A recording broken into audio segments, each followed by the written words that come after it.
This is Optometrists Building Empires, and I'm your host, Ankit Patel. Each week, we'll explore the journey of multi-practice ownership and leadership in optometry. Join us for insights and strategies from the top minds in our field. This show is sponsored by My Business Care Team. My Business Care Team helps your office increase revenues, reduce costs, and reduce staffing headaches. Let's build your empire together. So today we have someone special as a guest. She's received the Dr. Henry W. Hofstetter Award for Outstanding Achievement Leadership to her class and service to her patients. She's been honored with the Bennett Humanitarian Award for distinguished contributions in service to humanity. She also specializes in dry eye and premium IOL post-op care. And in addition to all that, she's a second-generation owner of Eye Associates of Southern Indiana, which has 9 locations and 1 surgery center. Please welcome Dr. Jessica Pugh. Dr. Jessica, welcome. Hi, thank you. Happy to be here. Yeah, and I'm excited to hear the conversation because you have a really unique story. And let's jump into it. What was the most important thing that helped you grow your empire?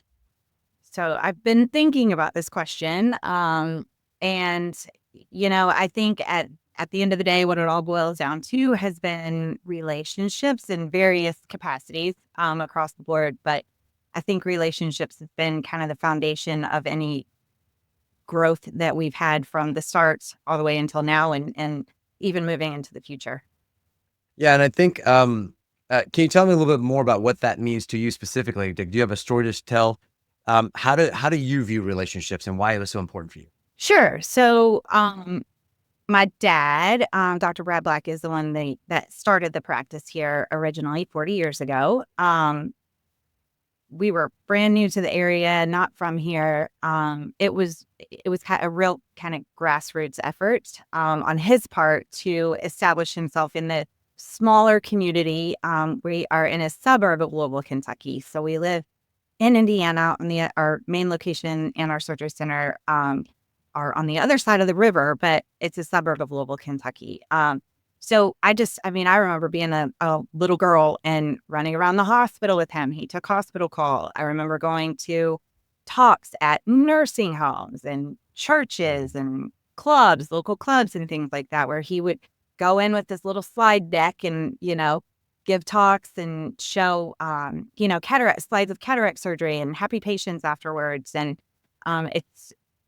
it's fun for me to reflect back on that and how much things have changed, over the years. He also spent a lot of time establishing relationships with local optometrists who were already here and had a patient base that would then be able to trust him with their patients for their cataract surgery and their postoperative care.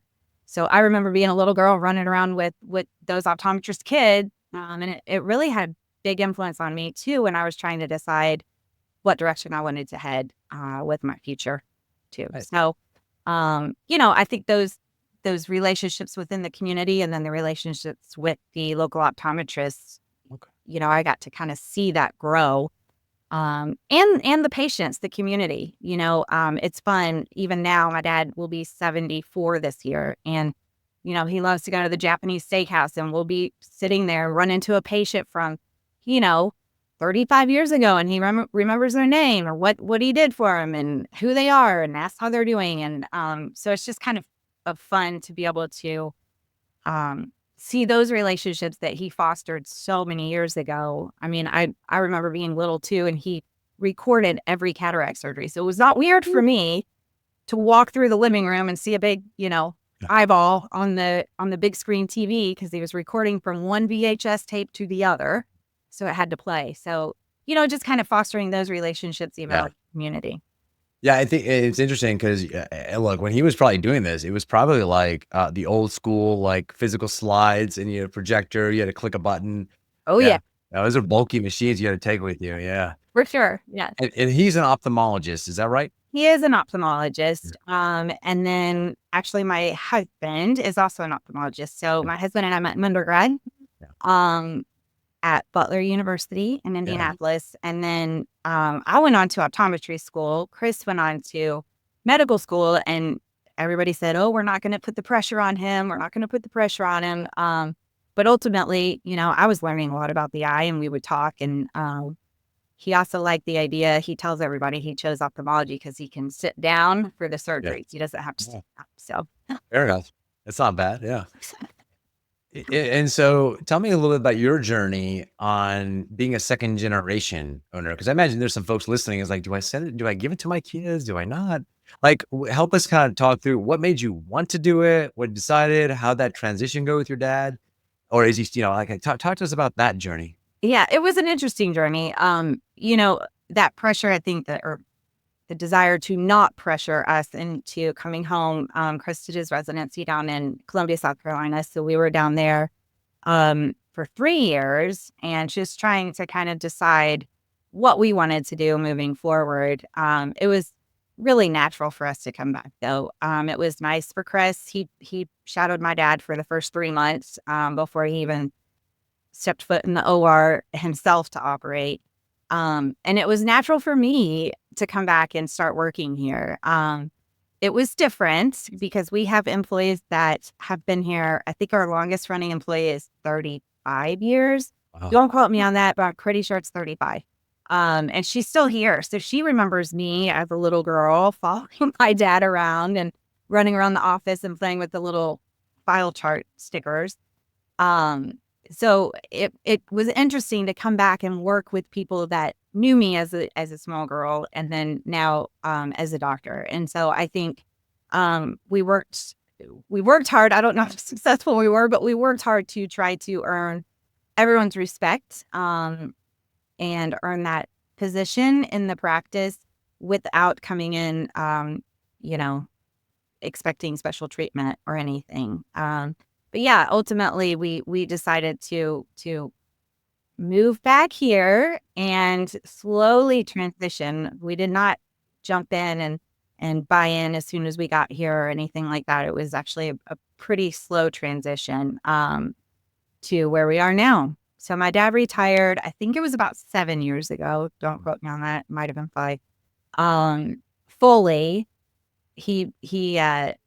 I think he waited a little while until we knew that we had someone that could kind of pick up his surgical load, which that brings up our other partner, Dr. Appenbrink, who kind of came in. He's amazing. He's an amazing surgeon. And I think my dad felt comfortable at that point to go ahead and ease on out. It was not a big fanfare. He operated and then never came back. That it was not his official last surgery ever. So, Wow.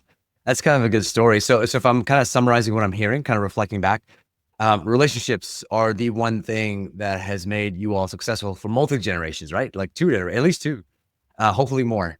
And so it started with relationships with the patient from where your dad still remembers patients from 30, 40 years ago, and he hasn't seen since. He still remember what he did for them. That's amazing. And relationships in the community to become a part of the community, and to the point where, I mean, it was a lot harder back then when you had to plug your equipment and show stuff, educate people. That took a lot more work than it does now, where you can just bring in your, USB stick drive and, right. that boots on the ground philosophy of getting connected in the community. To even it sounds like with I'm making assumptions here, but it sounds like with your husband and with you, the relationship there, managing that, and how are you going to come on board, make sure it's stable, and the relationship with a new partner, with getting them to be bought in and how to manage and grow. So it seems like at every turn, it's like, hey, I need to have relationships with the clients or the patients. I need to have relationships with the community, relationships with my partners in business to grow to that next level. So it's almost been like a evolution. Yes, for sure. And I think, at the core of it, and, we have these 7 guiding principles, and it's kind of our mission statement. But the most important one to me is, we treat every patient like our own family, like a family member. And I think at the end of the day, that's what we try to do with everybody, the people that we work with, the people that we partner with. And I think, Dr. Appenbrink, when he was graduating and trying to figure out what he wanted to do, I know he looked at several practices and he just liked that authentic feel that we are passionate about here. And he came on and carried that on too. So that match, we recognized was kind of a miracle. And we actually have a new doctor, a new surgeon that started this year that is fitting right in. And so it's just exciting to be able to, I guess, be authentic and be able to work with people who are also that way, if that makes sense. Yeah, I think, I've talked to a lot of folks, and the ones that seem to be most successful, they just know who they are. And they tend to either realize their strengths and weaknesses and adapt to it, right? Sometimes it manifests as I needed help from the outside from leaders. Or it's like, you know what? I just wanted to practice a certain way, and that's just why I created my practice. I didn't listen to the traditional advice, how to grow a practice. So I'm hearing that it sounds like you all did something very similar. You guys are very authentic, very just basically real, right? And you care. That's the goal. I mean, I hope that's what we're putting across, because that's definitely, when we get home at night, that's what we're talking about. It's just making sure that we've done the best that we can. Nobody's perfect. We are definitely not perfect, but at the end of the day, knowing that we gave it all and did what we could. So Yeah. Talk to me about, you said you have like 7, you said values, is that right? Or principles? I knew you were going to answer Yeah. that. I'm not I quizzed you, yeah. from it. We do. We have, and it was established by my dad a long Yeah. time ago, but there are 7 guiding principles. And, Okay. the one that always sticks with me is just, making sure to treat every patient Yeah. like your own family member. And, that extends to, like I said, coworkers, ultimately business decisions. I know that you had asked about our growth, and of course that's Yeah. what the podcast is about. And initially, when my husband and I got here, we had 2 locations. Had just acquired a 3rd location. We now have 9. And so we had 12. We now are at 9. So, we've had some expansion, some constriction, but ultimately, when we are looking at an opportunity for growth, the thing that we like to think about at the end of the day, my husband is always the one that hammers this home, is this what's best for the community? Is it best for us to come in and work in that community and offer our services in that community? And sometimes the answer is no. That's how we ended up, with 9 locations and not 12. There was one location that we were in that had another doctor who was really, really good, and they're full time, and it made more sense for us to maybe, not have a physical presence in that location and work with her instead of against her. And so ultimately, I think when we have that at the core of our decision making, it's helpful. I was gonna ask you for a story. That's actually a great insight. It's like, hey, when did that get tested, right? Like, how did it actually come to be? And so it sounds like, a lot of people pay lip service to values or principles. You guys seem to be living it in like you said, you were at 12 locations. You're like, you know what? We're gonna go down to 9 because it's not what's best for the community. And obviously, I'm sure there's some financial decisions there too. But I think going first, like, what's best for the community, and how do we turn this not a competition, but cooperation and a win-win scenario for the other doctor and us? Yes. So was there anything, I'm curious, is there anything that went beyond that in the relationship? Does she like send you referrals still, or like, Is, yeah, yeah. And our ophthalmologists, we work with very closely with a lot of optometrists that aren't in our immediate area, that are a little further out. And our ophthalmologists will go into their practices, see patients, work with their staff, see cataract evals. A lot of them are doing their own YAGs now, which is great. So, they'll go in and see the stuff that maybe needs a second set of eyes, or a surgical evaluation. So, yeah, yep, we still go out there, and she's great. So, awesome. Awesome. So I want to hit home again because for the theme I'm hearing is relationships, but I think you guys really do a good job of that. Like that's huge, right? I know a lot of folks who are like, you know what, forget that doctor. Like let them figure it out, or they can do, like, they're like, oh, it's my competition.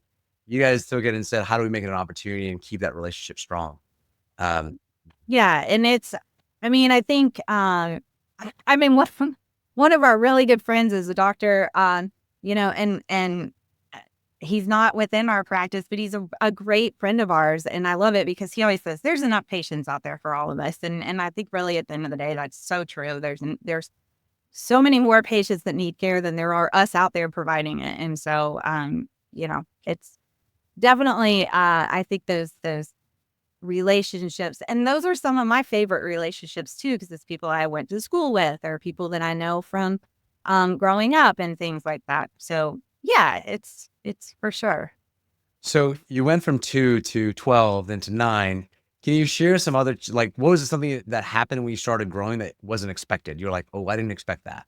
That was, A great question. And I think I have a unique perspective to being the optometrist in the room, and coming from my background as opposed to an ophthalmology background, or I guess I have a little bit of growing up in an ophthalmology house, but to have that optometry perspective too. Our initial growth kind of started when commercial practices were coming in, and we have one location in Southern Indiana, but then most of our locations are kind of scattered throughout Southern Indiana. We've got a couple in Kentucky. So it was more defensive than anything, where we didn't necessarily want to lose that community. We didn't want to lose those patients, and we didn't want those doctors not to have anything or anywhere to practice either. And so the interesting thing from my perspective, looking back, that I think happened is it's hard to acquire an optometry practice when you're an ophthalmology practice. And so I think maybe even a little bit now still, um, treating the optometric practice like an optometry practice as opposed to a little ophthalmology practice. It's very different. Vision plans versus medical plans. All the optical, that's not really an ophthalmology function. Yeah. wheelhouse. And Yeah. so learning how to, we want our optometrists in those locations and in those communities to be involved in the community. We want them to practice the way they want. We don't have somebody sitting in a tower somewhere telling them how much money they have to make and how many patients they have to see. We want them to continue the success that they've had in those locations. And so I think, encouraging the relationships and encouraging that autonomy in those locations has been imperative. And I'm excited about the future too, because, one of the things that we're trying to work on, kind of our new initiative right now, is looking at those individual locations and breaking them out as opposed to just this big entity, and trying to help them, get their own SWOT analysis and figure out where their opportunities are, where, can we grow, and what other things do we need to be watching out for? Okay, so you're the first person who's of this size that I've heard say individual strategies for each community, which is really cool because it's really a true extension of what you're saying about relationships. You can't really have communications at a relationship at the local level without having a separate plan for offices that are there serving the community, right? You probably have offices all over the place, like probably a couple hour drive away from the furthest ones. Right. So Yeah. that I makes a big think our difference. furthest is about an hour and 45 minutes. And so, that's exactly right. It's a different feel. Everybody's been to a Yeah. little small town, and it's a different feel. And even within those small towns or even smaller towns that patients are driving to. And so, I think to be successful in those locations, which ultimately, our doctors want to be successful. We want them to be successful. And so, being in a position now where we can hone in on what is making them successful and what could we do to help them become even more so. Okay. Touch on that a little bit on how you think it might apply to some of your optometry practice. Do you still have optometry practices? We Yes. do. So Okay. the Yeah. 9 locations, only one of those is ophthalmology only. And so the rest of them are optometry driven. The MDs usually go into the locations, usually one, maybe 2 of them. We also we have 5 ophthalmologists. One is a peds guy, so he travels a little bit. The other 4 travel the most. And then we have 4 retina doctors that work with us. Wow. They're not part of eye associates, but they act like they are when they're here, which is awesome. They're great. And so they travel to those locations too. So we're able to provide retina services, pediatric services, primary care services, surgical services, to all of those locations. But only one of them is ophthalmology only. The rest of them are optometry driven. Let's talk a little bit about the optometry side of the business. How do you Yeah, just tell me about that a little bit. We heard a lot about ophthalmology and how you create a community there. How do you do with optometry? How do you leverage that relationship? What do you do on the optometry side? Because you got your retail with the contact lens and the glasses sales. How does that work for you all? Yeah, I mean, if I'm going to be completely honest, I would say that's probably been historically our biggest challenge. Yeah. Only because it's not in our wheelhouse. It's not Yeah, what we've done forever. retail management's hard. Yeah. Yes, and so we surround ourselves with wise people who Mm. are experienced and know what they're doing. And luckily, again, it goes back to the relationships. Several of our optometry friends that refer to us are really, really good business people. And so it's fun to get together. Just, of course, we say we're going to have a non-work dinner, but inevitably we're all interested in what we're doing. And so it's fun to just network and bounce ideas off one another. And I think listening to the optometrists too is super important. Our optometrists that work with us is super important because they're in there and they know what's happening and they have their staff and it's important to hear them. That doesn't mean that we're always able to provide everything that maybe they're asking for in that moment. But certainly, I think that's another, speaking of relationships, things that always been very important to me is that everyone feel like they have a place they can go to have a voice. Yeah. Because I certainly don't know what's going on in a lot of those outside locations, but they do, and we rely on them to communicate that with us. That's fantastic. And curious, you touched on it a little bit. I want to touch on it a little bit more. You've had employees that are long-term employees, 35 years, some folks, or 32, it's 30 plus years. Are you having staffing challenges like everyone else is, or no? Of course, yes, Okay, of okay. course we are. So, Yes. yeah, how are you dealing with those right now? Like, you got any secrets for the rest of us to share? 'Cause there's a Right, lot of right. locations. Yeah. Again, wise people around us. No, I think recently, well, I say recent, I mean, it's been over the last, 10 plus years. We, have tried to, I guess, build a hierarchy, rely more on our local managers, and have them be active in the process of hiring.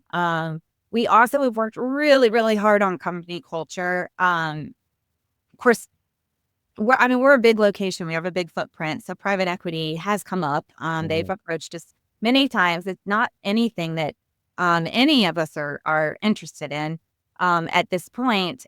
And one of the reasons is I think that it gives us the autonomy to be able to try to create that positive culture because to us, if the employees are happy, I mean, nobody loves going to work, but if you have to go to work, we want them to enjoy coming in and working, and we want to can provide that environment for the people that are working with us. And so we work really hard to try to keep people coming back and not wanting to leave. We started recently working with a company called Nectar.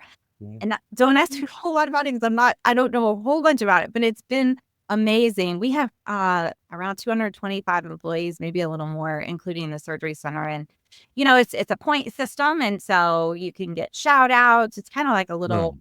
social media, but just for the Like internal, people. yeah, yeah, I've seen things like that. That's pretty cool. But they get points, birthdays or anniversaries or shout outs or from their manager. Or we run Okay. little competitions throughout the year and then they can turn that in for cash value. So, And do they do it between offices too? yes. So Okay, all that's of the really cool. locations Yeah. are included. And so it is. It gets the managers involved and, um, little things like that. We also years ago, I don't know. I mean, I don't know about you, but when everybody's pooling money for a birthday or whatever, it's just like, oh, geez. Yeah. we started giving, we call it a celebration fund, but we give a certain dollar amount per employee to each location. And some of our locations are bigger, others are smaller. So they can use that for, whatever they want, really. A monthly birthday celebration or a big Halloween party, whatever they want to use it for. So we try to do little things like that. We haven't been great really since COVID, but we try to have a twice a year company outing. We have a great big Christmas party every year, and try to, have raffles and prizes and things like that. So we try to do things like that. But of course, staffing is an issue. I mean, it's an issue everywhere. Yeah, 200 something people, average turnover in healthcare. You probably have anywhere. You don't have to say it or not, but I'm guessing any given time, about 10 people you've got to deal with out either not being available or out sick or something. At least 10, probably up to 20 people any given day. Yeah, I thought you were going to start talking about turnover rate, which Yeah, I'm very not excited even. because we have a new administrator that is hawking that stuff and Awesome. communicating it to the staff too. And so that's been fun to kind of work on those incentives. They actually have a monthly party if we have 4 metrics that they work on, and if they hit 3 of the 4, the location gets a little celebration party.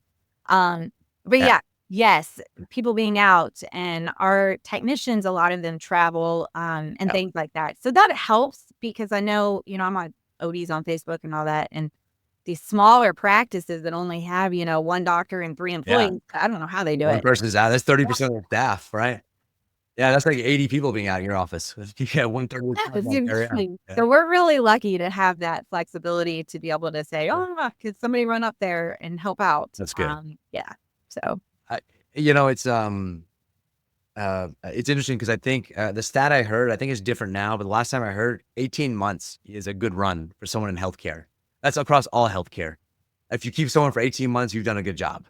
I don't know if that, I'm sure, I feel like it's shorter for most optometrists on average. There's some people that are really long tail, like 30 something years, but new staff, it just seems to be more churn. I'm not sure what's causing that, but yeah.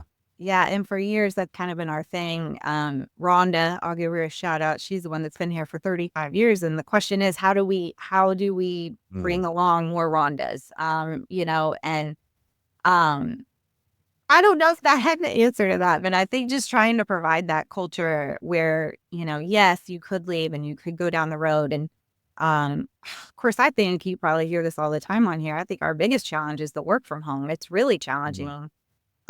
Because you can't work from home. You have to be in the office. In the office, yeah. You're competing against people who can get work from home jobs sometimes, yeah. Yes. Yeah. It's our biggest issue.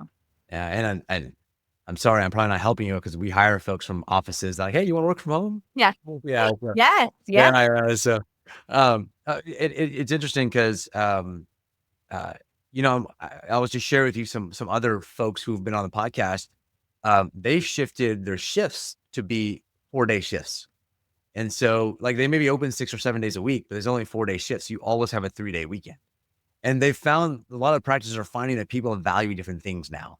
So they value the more work-life balance, same paycheck. But, if you have 3 days off versus 2, folks seem to like that. So I don't know if that's something that's, if that's helpful for you all or not, but I thought that was kind of interesting. There's like 3 or 4 practices that have told me that on the podcast. That's fascinating. Yeah, and I think that's another perk of our our practices. I mean, we're pretty much an 8 to 5 day a week kind of practice. But I know that we have recently started to try to provide that flexibility, some more hourly or as needed employees, and that type of thing to try to accommodate people, because I get it. I have 4 kids. It's and one of them needs to stay home. And what do you do? So I get it. And I think that's another thing too. I've had friends that work here over the years that maybe aren't here anymore. And I think ultimately you have to do what's best for you as the employee also, and what's best for them 10 years ago may not be what's best for them in this moment. And I think that ability to move on, and do what they need to do is important. And ultimately, what we want for the people that we work with also. Yeah. Let me shift gears a little bit because I'm curious to get your take on this and hear your thoughts on the future of your practices.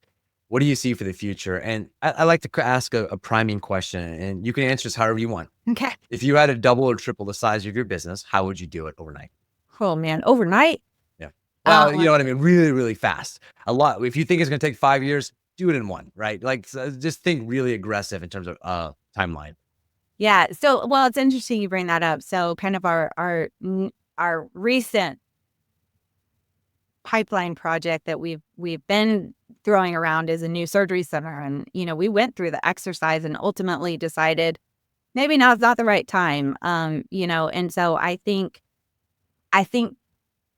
taking those steps without necessarily jumping off the bridge is a good a good way to make sure that the growth is good growth. You're talking to the wrong person. My husband's the one that's always looking for the next Yeah. opportunity. I'm the one that's like, can't we slow down? But no, I mean, I think that goes back to what's the best thing for the community. And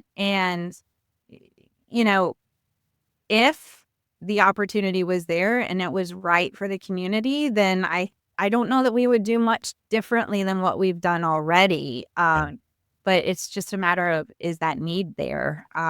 Because I think that's how you set yourself up for success. If it's not, the need isn't there, then why do it, I guess. I hope I Yeah. answered. That makes sense. Let me ask you this. What do you see other practices do or not do that you're like, oh, I wonder if they tried this, they might have more success? Specifically optometry offices, if you can go there. If not, we'll take ophthalmology offices too. No, that's that's my world both, right? Yeah. I straddle, but um, you know, that's a good question. I feel like um in this day and age, I feel like an old lady saying that, but it feels like right now having the autonomy, kind of going back to what we were talking about, not letting go of that ability to, it sounds like control. I don't necessarily feel like it's control. I think it's more just the ability to make your own decisions and expand the way that you feel is best. Because I think as soon as you start kind of answering to someone else, um, the growth kind of stifles at that point. Yeah. Yeah, it's interesting because like it's owning your own practice or even being a partner in one is definitely a pressure test. So you'll definitely get challenged. It's a tough. It can be tough for sure. So, It is. It is. Yes. Yes. and Definitely. and what you're saying is try to be true the way you want to practice. Yeah. And I think that yes, I should say not yet, but I think that carries through to what we try to provide to our doctors as well, is that ownership of what they're doing and that ownership of the service that they are providing and their practice is providing and their location and what they're able to do for the community. And I think that kind of expands to what we try to do with our doctors. Gotcha. Okay, that makes sense. I think that's good insight for any. I think the whole podcast has been a good reminder. If folks haven't done it or they are doing it, is relationships matter, and boots on the ground, community, face to face contact with your staff, with patients. It's hard to replace. Is kind of the theme I'm hearing throughout the whole podcast so far. Is it? Would you say that's accurate? I would, and I think once you get to a certain size, I mean, I can't be everywhere. And so surrounding yourself with, the leadership and the doctors Mm. and people that have the same values as you, I think it's just the most important thing, because you want to grow, but you can't do it all yourself. And surrounding yourself with good people is just the most important thing. That's awesome. I think that's another lesson I've heard over and over again. But I like how you tied it to they have to have the same values as you, right? You can't have misalignment with your leadership and you as values. So, Yeah, and it's I mean, of course, you guys talk about it. Healthcare is reaching a massive shortage. There's more people, fewer doctors, and so kind of it's been an exercise for us because we're always looking to grow, but to interview doctors and meet them, and it's just been fascinating to it feels like the attraction is mutual. The people that we feel we would work the best with also end up feeling the same way. And so it's been we have 2 new doctors coming on this summer. So it's been an exciting time of growth. But that's the most important thing, is finding the people that are going to treat your people and your patients the way that you would, because everybody's representing eye associates at the end of the day. That is probably both one of the, sounds easy but super difficult to implement. For sure. Hey, it sounds like you guys are doing a pretty good job of doing that. Yeah. I don't know, or you can ask everybody, but we try. We definitely try. That's the thing. I don't know. So tell me, switching gears a little bit personally, I'd be curious to hear a story about something that made you who you are today. It can be something when, like, you were watching the videos of your dad, surgery, or it could have been, something in college that just struck you as, oh, this is really formative for me. Just share, if you wouldn't mind, share a moment like that with us. Sure. Yeah. I think when it comes to the profession and who I am today as a doctor, as an optometrist, I was able. My parents went on mission trips every year with Bosch, Indiana Bosch. My dad would operate. My mom would do the optical. So I grew up hearing stories of them going on those trips, and I was able to go myself. So I remember going to, functions and get-togethers with all the people that they would go with and all of their friends, and we got to meet them. And so the year that I got to go was really very special. I spent some time in the OR with my dad, which was cool. He was doing old school cataract surgery that I don't even think surgeons now would even recognize. Yeah. But I was also able to spend time in the optical, and that was really transformative for me. Of course, everybody has that story, right? The first time that the kid is able to see, and it's a very emotional experience. And I think that alone is probably what triggered optometry for me in my mind. And it was extra special too, because there was a local doctor. He's passed away way too soon. But it was real special because his dad started their practice, and then him, and we got to go to these functions with them every year because my dad and mom would participate. But then to be able to go on the trip and share that with them, he was a big, he and his dad, they're both all, and their wives were very influential in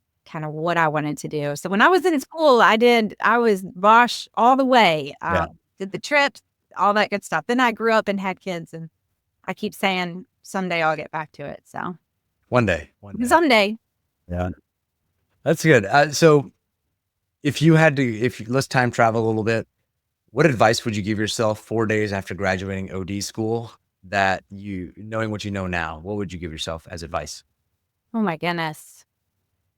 I guess it would be just trust yourself, in the lane, but also with where you're going in the future, just kind of course, it's good to do the exercises and pro and con things, but ultimately, I think at the end of the day, it's in here, and you have to listen to it. Yeah, that's awesome. That's really good. That's really good. Knowing yourself, right? Yeah. Yes. So if people want to reach out to you, Dr. Pugh, or Dr. Jessica, sorry, your husband's Dr. Pugh, right? We had this conversation. Yeah. Dr. Jessica, if people want to reach out to you, where can they find you? So Dr. Jessica Pugh at hab2020.com. I think that's it back there, but yes, it's HAVE2020.com, is my email address.